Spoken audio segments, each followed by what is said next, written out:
سے پاک صرف کرامتیں سنتے ہیں نا، ٹھوکر سے مردے زندہ ہونا یقیناً وہ ان کا مقام ہے، لیکن اس مقام تک پہنچنے سے پہلے جو مشقتیں آپ نے اٹھائی ہیں وہ بھی تو بیان ہونا چاہیے۔ کیا کہنا صحیح آیا کرتے تھے آپ کا لقب محی الدین ہے، دین کو زندہ کرنے والا، اور یقیناً خود غوث اعظم نے یہ اپنا واقعہ نقل فرمایا کہ میں ایک راستے سے گزر رہا تھا، ایک مسافر کو دیکھا، بہت ہی کمزور تھا، ضعیف تھا، وہ چلتے چلتے کبھی ادھر گر جاتا کبھی ادھر گر جاتا۔ میں اس مسافر کے قریب گیا، اس کو پکڑا اور اس کو جیسے ہی میں نے دونوں ہاتھوں سے سنبھالا وہ بالکل صحت یاب ہو گیا، چہرے پر رونق آ گئی، چہرہ اس کا خوشحال ہو گیا۔ تو غوث پاک فرماتے میں تعجب سے اسے دیکھنے لگا، ابھی تو اتنا کمزور تھا، ضعیف تھا، ناتواں تھا، چل نہیں پا رہا تھا، میں نے تجھے پکڑا، کیا تو صحیح سلامت ہو گیا؟ اس مریض نے پلٹ کر کے کہا اے شیخ عبد القادر مجھے نہیں پہچانتے؟ کہا کون ہے تو؟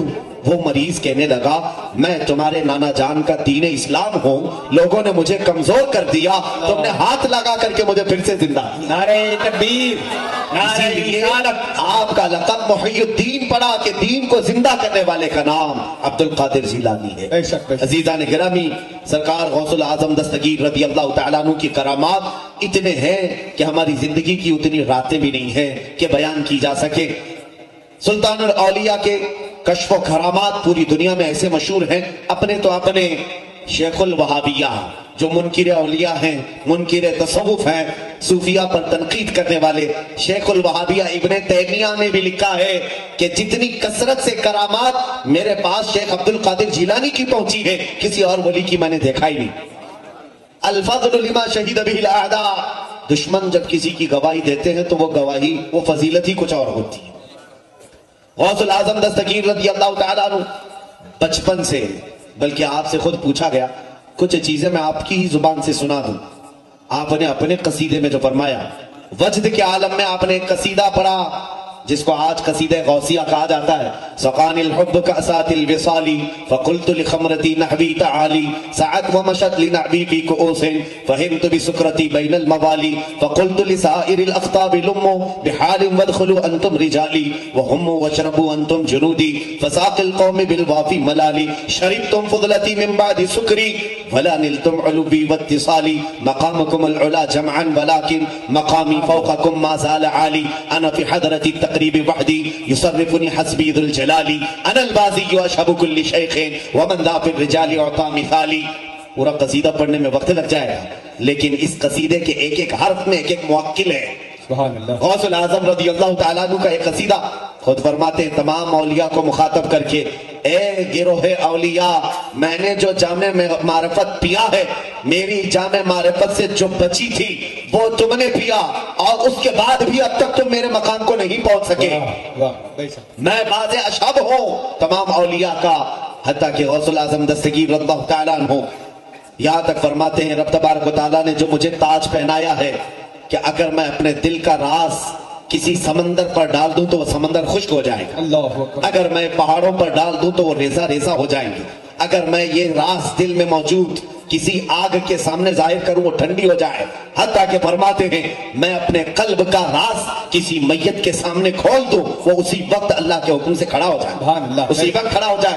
اور اتنا ہی نہیں، فرماتے ہیں کہ جتنے دن اور جتنی راتیں اور جتنے مہینے ہوتے ہیں سب مجھ سے آ کر کے پہلے اجازت لیتے ہیں۔ شعبان کا مہینہ طلوع ہونے سے پہلے ہی آتا اور کہتا ہے اے سیدی عبد القادر جیلانی اب میں آنے والا ہوں، مجھے مہینے میں یہ واقعات ہونے والے ہیں۔ غوث الاعظم دستگیر اشارہ فرماتے ہیں مہینے آگے چلتے رہتے ہیں، یہ مہینے بھی غوث الاعظم کی دستگیر کی بارگاہ میں حاضری دیتے ہیں، حتیٰ کہ غوث پاک فرماتے ہیں نظرت الی بلاد اللہ جمعا کخردلۃ علی حکم اتصالی، میں سارے شہروں کو اللہ کے ایسے دیکھتا ہوں جیسے ہتھیلی میں رائی کے دانے کو دیکھتا ہوں، بے شک بے شک، سبحان اللہ۔ رائی کے دانے کو جیسے دیکھ رہا ہوں۔ آپ نے کیا فرمایا؟ اللہ کے سارے شہروں کو، اللہ کے سارے شہروں کو، یہ نہیں فرمایا زمین کے سارے شہروں کو۔ یہ شہر ناگپور ہے، ممبئی ہے، پونا ہے، یہ زمین کے شہر ہیں۔ اس کے علاوہ فقہاء نے، مفسرین نے فرمایا یہ جو تم دنیا دیکھ رہے ہو اس طرح کے 18,000 عالم اور ہیں، 18,000 عالم اور ہیں۔ ان عالموں میں کون ہے، کیا ہے، کتنے شہر ہیں، ہم میں سے کس کو کیا معلوم؟ ہمیں معلوم نہیں، وہ اللہ والے جانتے ہیں۔ اور غوث الاعظم دستگیر فرماتے ہیں اللہ کے جتنے عالم ہیں اس میں جتنے شہر ہیں سارے شہروں کو میں رائی کے دانے کے برابر دیکھ رہا ہوں۔ بے شک سبحان اور اللہ۔ جانتے ہیں آپ غوث پاک رضی اللہ تعالیٰ عنہ آپ کا نسب نامہ، ماں کی طرف سے بھی آپ سید ہیں، باپ کی طرف سے بھی آپ سید ہیں، معلوم ہوگا آپ کو۔ رسول کریم صلی اللہ علیہ وسلم کے ڈائریکٹ بیٹے نہیں، ڈائریکٹ پوتے بھی نہیں، ڈائریکٹ پڑ پوتے بھی نہیں، تقریباً 10 پشتوں کے بعد غوث پاک کا نام آتا ہے۔ 10 پشتے ہیں غوث پاک رضی اللہ تعالیٰ عنہ، قریب 10 اور آگے پیچھے۔ غوث پاک رضی اللہ تعالیٰ عنہ 470 کے بعد کی ولادت ہے آپ کی، حضور کے وصال کے، حضور صلی اللہ تعالیٰ علیہ وسلم کے زمانے کے 400 سال بعد کی ولادت ہے۔ میں یہاں یہ کہنا چاہتا ہوں میرے عزیز، حضور کی اولاد میں سے 10ویں پشت میں آنے والا عبد القادر، 400 سال بعد آنے والا عبد القادر پوری کائنات کے شہروں کو ایک رائی کے دانے کے برابر دیکھتا ہے تو پھر رحمت عالم کی نگاہ کا حال کیا؟ زندہ باد، بہت اس رسول مختار صلی اللہ تعالیٰ علیہ وسلم کی نگاہ کا حال کیا ہوگا؟ پھر بھی لوگ کہتے ہیں انہیں پیٹ پیچھے کا علم نہیں تھا۔ ظالموں، جاؤ کسی ولی کے پاس بیٹھو، تمہیں پتا چلے گا، ولی تمہیں پوری دنیا کا سکی سیر کرا کر کے بتا دے گا کہ ہماری جو نظریں ہیں یہ رسول مختار کے جمال کا ایک ذرہ ہے، اور ان کی نظروں کو مولا نے کیا کیا دکھایا وہ جانے اور ان کا مولا جانے۔ بے شک، کیا کہنے حضرت، زندہ باد زندہ باد۔ عزیزان گرامی وقار، غوث الاعظم دستگیر رضی اللہ تعالیٰ عنہ سے پوچھا گیا آپ کو کب پتا چلا کہ آپ ولی ہیں؟ کیسے پتا چلا، کب؟ فرماتے جب میں بچپن میں مدرسے جاتا تھا تو مدرسے میں ہر دیوار سے آواز آتی تھی افصحوا لولی اللہ، افصحوا لولی اللہ، ہر جگہ سے آواز آتی تھی اللہ کے ولی کے لیے جگہ کشادہ کر دو، اللہ کے ولی کے لیے جگہ چھوڑ دو۔ تو سارے لوگ ہٹ جاتے تھے اور میں بیٹھ جاتا تھا۔ اس وقت یہ احساس ہوا کہ اللہ رب العزت نے کچھ خاص عنایتیں مجھ پر فرمائی، حتیٰ کہ غوث پاک ماں کے پیٹ سے ولی ہیں، وہ پیدائشی ولی ہیں۔ بچپن کی بات آپ فرما رہے ہیں، دیکھیں یہاں پر تاج الورا اور غوث الورا دونوں کا انتخاب کیا کہنے کیسے ملاپ ہے ابھی میں آپ کو بتاؤں۔ اولیاء کی ایک خاص عادت یہ ہے دم زدن میں یہ ادھر سے ادھر ہوں، ادھر سے ادھر، کیا جہاں میں اہل ایمان مثل خورشید جیتے ہیں، ادھر ڈوبے ادھر نکلے، ادھر ڈوبے ادھر نکلے، اللہ ان کی حالتیں ہیں۔ غوث پاک رضی اللہ تعالیٰ عنہ فرماتے ہیں کہ بچپن میں چھت کے اوپر کھڑا تھا اپنے گھر کے، حاجیوں کے قافلے گزر رہے تھے، حج کے لیے جا رہے تھے، دل میں حسرت ہوئی میں بھی حج کے لیے چلا جاتا، ہم بھی تو حاجیوں کے قافلے دیکھ کر تمنا کرتے ہیں کاش میں بھی پہنچ جاتا۔ غوث پاک فرماتے میرے دل میں حسرت ہوئی، ابھی میری آنکھوں سے آنسو کا قطرہ میرے رخسار پر آیا بھی نہ تھا کہ میں نے دیکھا عالم وجد میں خانہ کعبہ میرے گھر کے ارد گرد طواف کر رہا ہے۔ خانہ کعبہ کو میں نے اپنے ارد گرد طواف کرتے دیکھا، یہ وہ کعبہ نہیں جو سیمنٹ اور پتھر سے بنے ہوئی کعبے کو، یہ اہل بصیرت کا کعبہ ہے جو اہل اللہ دیکھا کرتے تھے۔ وہ کعبہ اولیاء کے پاس جاتا تھا اور غوث پاک رضی اللہ تعالیٰ عنہ نے اپنے بچپن میں دیکھا، اسی لیے امام اہل سنت نے ان کی شان میں یہ فرمایا ہے جہاں سارے اقطاب جہاں کرتے ہیں کعبے کا طواف، کعبہ کرتا ہے طواف در بالا سے۔ نعرہ تکبیر، نعرہ رسالت، فیضان غوث اعظم، عظمت تاج الاولیاء، شان تاج الاولیاء، انوار تاج الاولیاء، اسی طرح کی بات تاج الاولیاء کی بارگاہ میں بھی، تاج الاولیاء یہ مجذوب صفت اور اس طرح جس کو کہتے ہیں کلندرانہ عادت ہے، جسے دنیا و مافیہ سے کوئی لینا دینا نہیں، لیکن در حقیقت انہی کی اس وقت حکومت بھی چلتی رہتی، حکومتوں سے بے نیاز لیکن حکومتیں بانٹنے والی یہی، بے شک ان کی عادتیں ایسی۔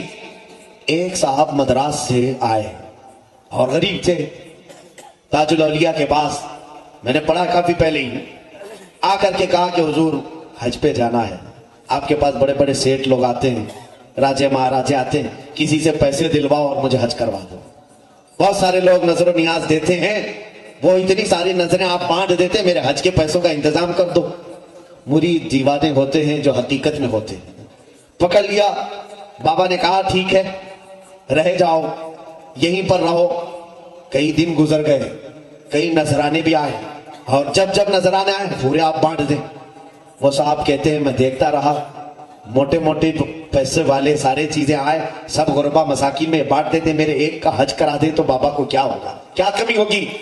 حج کا مہینہ آ گیا،